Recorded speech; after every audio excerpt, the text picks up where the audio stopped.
Hello मेरे प्यारे बच्चों, कैसे हैं आप सब। आशा करती हूँ आप सब बहुत अच्छे होंगे। बच्चों शुरू करते हैं क्लास थर्ड हिंदी व्याकरण की चैप्टर नंबर 14। हमारे चैप्टर का नाम है बच्चों समूहवाची शब्द यानी कि ग्रुपिंग वर्ड्स। तो आज हम पढ़ेंगे बच्चों समूहवाची शब्दों के विषय में। आइए शुरू करते हैं, सभी ध्यान से सुनेंगे।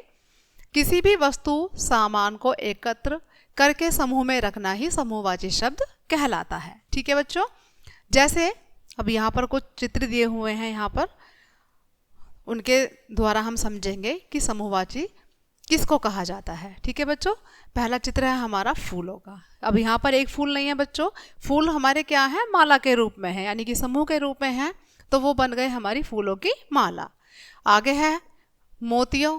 अब ये मोती एक मोती नहीं है, अब क्योंकि मोती इकट्ठे एक साथ हैं, माला के रूप में है, तो ये माला हो गई हमारी मोतियों की। ठीक है बच्चों, आगे देखेंगे यहाँ लिखा हुआ है गुच्छा।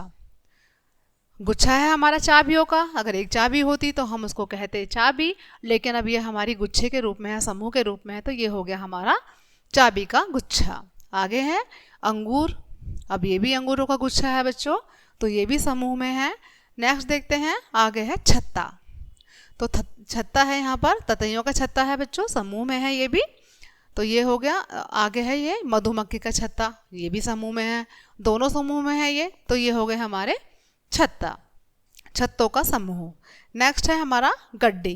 अब गड्डी यहाँ नोटों की है बच्चों। अगर एक होता नोट तो हमारा एक कहलाता, लेकिन ये समूह में है तो ये नोटों की हो गई गड्डी। नेक्स्ट है कागज की गड्डी। अब यहाँ पर एक साथ बहुत सारे कागज एक साथ रखे हुए हैं, तो ये भी हमारा समूह हो गया, तो ये हो गया समूह के रूप में हमारा कागज की गड्डी, गड्डी कहेंगे इसको। तो ये था हमारा चैप्टर। इससे हमें समझ में आता है कि किसी भी वस्तु या सामान को एकत्र करके समूह में रखना ही समूहवाची कहलाता है। ठीक है बच्चों, आगे चलते हैं। आगे शुरू होता है बच्चों हमारा नेक्स्ट चैप्टर। हमारा नेक्स्ट चैप्टर शुरू होता है बच्चों। चैप्टर का नाम है हमारा अनेक शब्दों के लिए एक शब्द, और चैप्टर नंबर है हमारा 15। तो शुरू करते हैं बच्चों अनेक शब्दों के लिए एक शब्द यानी कि वन वर्ड सब्स्टिट्यूशन। यहाँ पर कुछ चित्र दिए हुए हैं बच्चों, चित्रों के द्वारा समझाया जा रहा है, ध्यान से सुनेंगे। प्रिया इधर आओ, आओ बताओ यह कौन है। ठीक है, अब प्रिया बोल रही है इधर से, हाँ दीदी मुझे पता है, यह वह है जो मूर्ति बनाता है, जो मूर्ति बनाकर बेचता है। आगे है, नहीं प्रिया इतने सारे शब्दों की जगह एक शब्द का प्रयोग करो, यानी कि मूर्तिकार। कुछ अन्य अनेक शब्दों के लिए एक शब्द इस प्रकार है, इन्हें याद कीजिए। अब यहाँ पर कुछ चित्र दिए हुए, कुछ शब्द दिए हुए हैं बच्चों अनेक शब्दों के लिए। उससे पहले हम इसके ऊपर चर्चा करते हैं बच्चों। यहाँ पर इसने कहा प्रिया ने कि इधर आओ बताओ यह कौन है, उसकी तरफ इशारा करते हुए। अब ये कौन है बच्चों, मूर्तिकार है जो कि मूर्ति बना रहा है। अब प्रिया ने कहा कि हाँ दीदी मुझे पता है, यह वह है जो मूर्ति बनाता है, तो इसको हम एक शब्द में भी कह सकते हैं, जो कोई प्रिया को समझाया उसकी दीदी ने कि इतने सारे शब्दों की जगह हम एक शब्द का प्रयोग कर सकते हैं, या करो कि मूर्तिकार। तो इससे स्पष्ट होता है कि हम बहुत सारे शब्दों को ना बोलकर उस वर्ड को एक ही वर्ड में बोल सकते हैं। यहाँ पर कुछ अनेक शब्द दिए हुए हैं जिनके लिए एक शब्द इस्तेमाल किया गया है बच्चों। देखेंगे कौन कौन से हैं वो।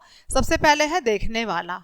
देखने वाला उसको क्या बोलेंगे बच्चों, दर्शक बोलेंगे। ठीक है, नेक्स्ट है हमारा पृथ्वी पर रहने वाला जीव। अब जो पृथ्वी पर जीव रहता है उसको क्या बोलते हैं बच्चों, उसको बोलते हैं जलचर।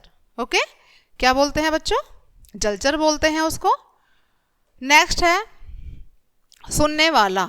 अब जो सुनने वाला होता है उसको क्या बोलते हैं, श्रोता। देखने वाला दर्शक हो गया, सुनने वाला हो गया हमारा श्रोता। नेक्स्ट है पानी में रहने वाला। अब यहाँ पर पृथ्वी पर रहने वाला जीव जलचर हो गया, और पानी में रहने वाला कौन हुआ, जलचर हो गया। ओके, नेक्स्ट है गांव में रहने वाला। अब जो गांव में लोग रहते हैं उनको क्या बोलते हैं, ग्रामीण। ठीक है, आकाश में उड़ने वाले जीव, आकाश में जो उड़ते हैं जीव उनको बोलते हैं नभचर। ओके, नेक्स्ट है शहर में रहने वाले। अब जो शहर में रहते हैं उनको बोलते हैं शहरी। वनों में रहने वाले जीव हो गए हमारे वनचर। ठीक है, गाने गाने वाला। अब अगर कोई गाने गा रहा है तो हम उसको ऐसे नहीं बोलेंगे कि वो है गाने गाने वाला, उसको हम क्या बोलेंगे, गायक। ऐसे ही इधर है मांस खाने वाले। अब जो मांस खाते हैं उनको क्या बोलते हैं, मांसाहारी। भगवान में आस्था रखने वाला, जो भगवान को पूजते हैं, भगवान में आस्था रखते हैं, तो उनको बोलते हैं बच्चों ना आस्तिक।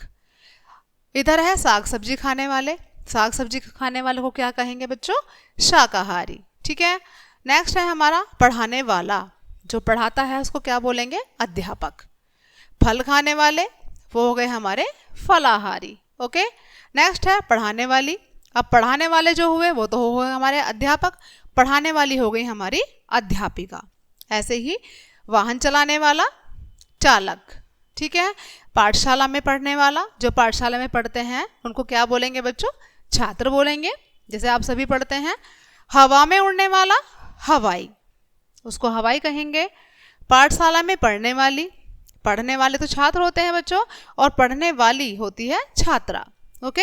अगर स्पेशल एक लड़के के लिए बोला जाए तो छात्र होगा, और अगर लड़की के लिए बोला जाए तो छात्रा होगा। नेक्स्ट है सेना में काम करने वाला। अब जो सेना में काम करते हैं वो सभी क्या होते हैं बच्चों? सैनिक होते हैं। नेक्स्ट है अभिनय करने वाला। अभिनय करने वाले को क्या बोलेंगे हम? अभिनेता। चिकित्सा करने वाला, जो चिकित्सा करने वाले होते हैं यानी कि जो डॉक्टर होते हैं उनको क्या बोलते हैं हम? चिकित्सक बोलते हैं। अभिनय करने वाला यानी कि अभिनेत्री, जो अभिनय करने वाली होती है कौन होती है बच्चों? अभिनेत्री होती है। और जो आर पार दिखाई दे उसको बोलते हैं बच्चों पारदर्शी। ठीक है। जो आर पार देखा जा सके उसको क्या बोलेंगे? पारदर्शी बोलेंगे बच्चों। ठीक है। तो ये था आज का हमारा चैप्टर। आई होप के सभी को समझ आया होगा। मिलते हैं नेक्स्ट चैप्टर में, तब तक के लिए बाय बाय।